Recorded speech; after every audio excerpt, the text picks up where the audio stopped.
박현경 기자의 인사이드 아메리카. 네, 어제 브루클린 지하철에서 발생했던 총격 사건 이후에 뉴욕 지하철에 대한 안전 문제가 다시 도마 위에 떠올랐습니다. 물론 괴한이 무차별 총격을 가하는 것을 방지하기란 쉽지가 않겠지만은 여러 문제점들이 지적되고 있습니다. 또 물가 상승으로 소셜 시큐리티 연금도 인상될 전망입니다. 하지만 큰 도움이 될지는 잘 모르겠네요. 그런가 하면 높은 물가에 장보는 미국인들의 패턴이 바뀌고 있는 것으로 나타났는데 과연 어떻게 변화하고 있는지 알아보겠습니다. 박현경 기자. 네, 안녕하십니까. 어제 뉴욕 지하철역 총격 사건, 뉴욕은 물론이고 이거 캘리포니아주를 비롯한 전국에 큰 충격을 지금 주고 있습니다. 특히 이 뉴욕 지하철 안전 문제가 다시 도마 위로 떠올랐죠? 네, 그렇습니다. 먼저 두 분께 하나 여쭤보고 시작하겠습니다. 네. 최영우 앵커와 이현주 아나운서께서는 뉴욕에 관광을 가서 지하철 타실 수 있을 것 같으신지요? 아니요, 전혀요. 아니 그 전서부터도 네. 이렇게 보면은 좀 무섭다는 느낌이 들어가지고요. 그렇죠. 저는 안 타려고 예전부터 생각했었어요. 한번 타는 보셨어요? 아니요. 못 타보셨어요? 네네.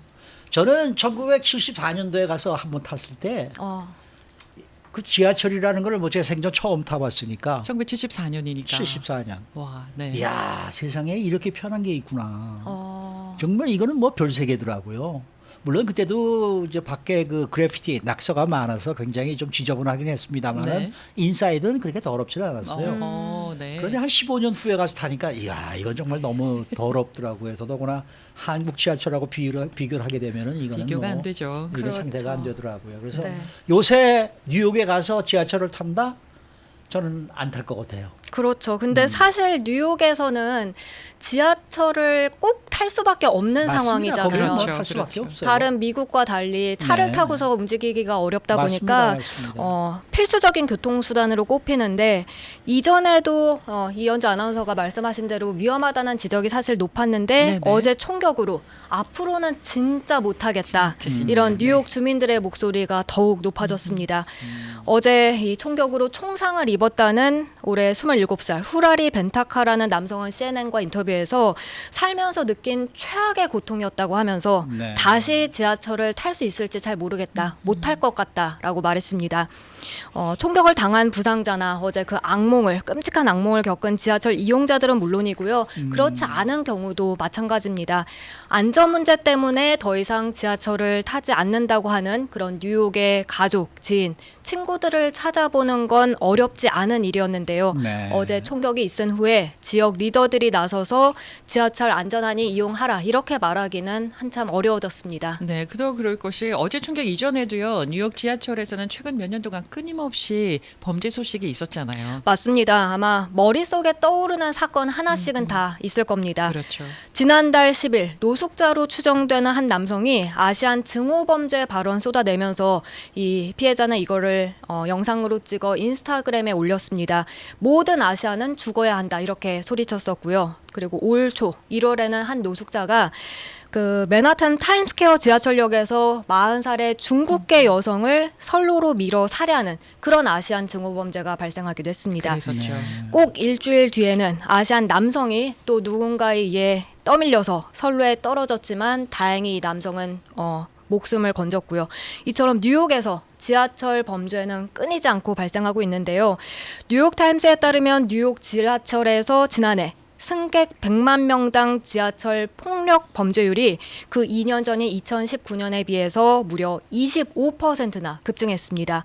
그리고 지난 1, 2월 범죄율을 보더라도 역시 그 한 해 전보다 10%가 높아졌습니다. 네, 왜 그렇게 뉴욕 지하철역에서 범죄율이 증가를 했을까요? 몇 가지 이유가 꼽히는데요. 네. 먼저 이 범죄율을 승객 한 명당 사건 발생 수를 계산하는데 최근 코로나19 팬데믹의 그 원격 근무, 재택 근무가 늘어나면서 지하철 이용객들은 크게 급감했습니다. 그러다 보니 이제 지난달 셋째 주 평일에 보면 평균 지하철 이용객 수 320만 명으로 집계됐는데 이건 팬데믹 이전에 58%나 줄어든 수치라고 합니다. 이렇게 이용객은 감소했는데 범죄는 끊이지 않으면서 범죄율이 높아졌다는 게 이 한 분석이고요. 특히 승객 수가 줄어들면서 그 매출이 급감할 거 아니에요. 네. 그럼 그게 큰 영향을 미쳤을 것으로 평가됩니다. 매출이 크게 줄어들다 보니까 이제 그만큼 지하철 시설 관리가 부실해졌다. 네, 그 부분이 네. 지적됐습니다. 여기에 더해서 또 지하철역에 노숙자가 늘어난 게 한 요인이 됐다는 평가입니다. 팬데믹 기간 노숙자들이 이용하는 그런 시설들이 많이 문을 닫았고 그에 따라서 노숙자들이 지하철역 쪽으로 몰려들면서 정신 이상을 앓는 그런 노숙자들의 범행이 또 늘어난 것으로 보입니다. 1월에 그 중국계 여성 선로로 밀친 그 노숙자도 정신 이상을 앓았던 것으로 확인됐습니다. 네, 이렇게 범죄가 급증하니까 뉴욕 당국도 지하철 안전을 위해서 또 노력을 하겠죠. 뉴욕 시장이 지난 2월에 그 예. 지하철 안전 계획에 대해 발표를 했었습니다. 불과 2달 전 일입니다. 이 애담스 뉴욕 시장은 지하철에 경찰관을 매일 1,000명 추가하겠다 그렇게 공언을 했었고요. 예. 그리고 또 정신병을 앓는 일을 봤을 때 곧바로 신고할 수 있도록 그 트레인 안에서도 신고할 수 있게 하고 플랫폼에서도 신고할 수 있게 하겠다 했습니다.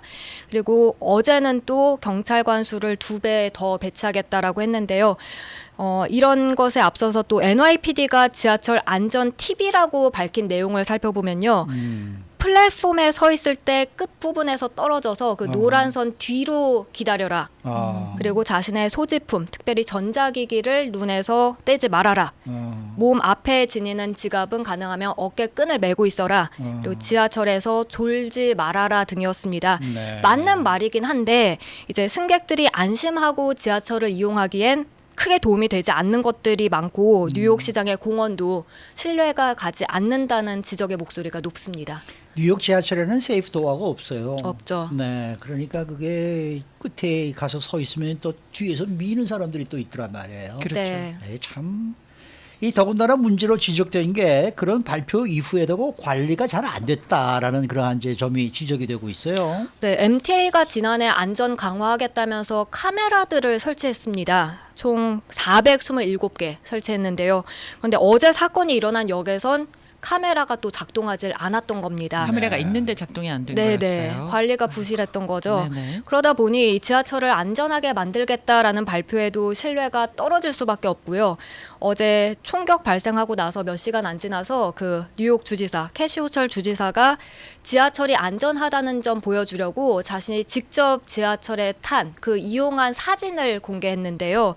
근데 이런 걸로 주민들이 얼마나 이제 믿을지 그거는 알 수 없는 뭐 부분입니다. 본인은 뭐 시큐리티 가드 몇 명씩 데리고 타는데 무슨 그렇겠죠. 걱정이 있겠어요. 네. 그렇죠. 네. 그래서 US 뉴스는 이제 뉴욕 지하철은 도시의 안전 그리고 경제적 건전성을 가시적으로 보여주는 지표라고 전했는데 뉴욕 지하철이 안전하다는 믿음이 다시 쌓이기는 쉽지 않아 보입니다. 저는 이런 맞습니다. 기사를 보면은 우리 한국 사람들이 성격이 급하다, 욱한다, 뭐 이제 이런 거 많이 있잖아요. 네. 만약 이게 한국 상황이었으면은 이런 지경까지 가기도 전에 애초에 시민들과 국민들이 엄청 이거 시정해야 된다, 고쳐야 된다 이렇게 해서 빠른 시일 안에 교정이 됐을 것 같거든요. 근데 이게 미국 사람들은 좀 마음이 느긋하고 뭐 되겠지 하면서 흘러가다 보니까 이런 상황까지 오게 된 게 아닌가라는 생각이 들어요. 느긋하다기보다 다른 사람들의 일에 관심을 잘 안 가지죠. 맞습니다. 네, 그게 네, 문제인 네. 것 같아요. 네, 그것도 네. 그렇고요. 지금 댓글에 아이들이 뉴욕에 여행 가자고 하는데 요즘 위험해서 절대 안 갈 거예요라고 댓글 달아주셨습니다. 아 너무 슬프죠. 자 이런 가운데 어제 뉴욕 지역의 우버하고요 리프트의 수요가 급증했다는 소식입니다. 네, 갑작스러운 총격 사태에 지하철 운행은 전면 중단됐었죠. 예. 당장 지하철 이용에 불편을 겪을 수밖에 없었고요. 그러자 평소 지하철 이용하던 주민들은 어제 우버 리프트를 찾은 걸로 보입니다. 우버 리프트 이용자들이 급격하게 늘어났습니다. 네. 뭐 이렇게 수요가 급증하면 또 당연히 또 값은 올라갈 수밖에 없겠네, 요금이. 네, 이 요금이 급등했다는 그런 이용자들이 그렇겠죠. 증언이 나왔습니다. 트위터에 그런 트윗들이 줄을 이었는데요.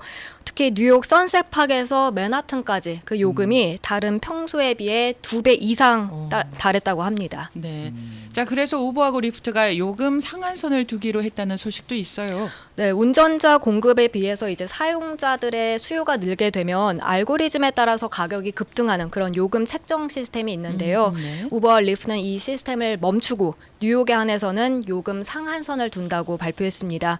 우버는 항상 그래왔듯 이 뉴욕시를 돌아다니면서 뉴욕 시민들의 자원이 되고자 노력하는데 만약 이런 긴박한 상황에서 의도치 않은 요금 부과가 발생하게 된다면 이걸 모두 다 환불해 주겠다라고 네. 전했습니다. 리프트도 이 상황 발생 초기에 프라임 타임 그 요금을 부과한 일부 라이더들의 요금을 조정하는 등 조치를 취하고 있다는 입장 나타냈습니다. 네.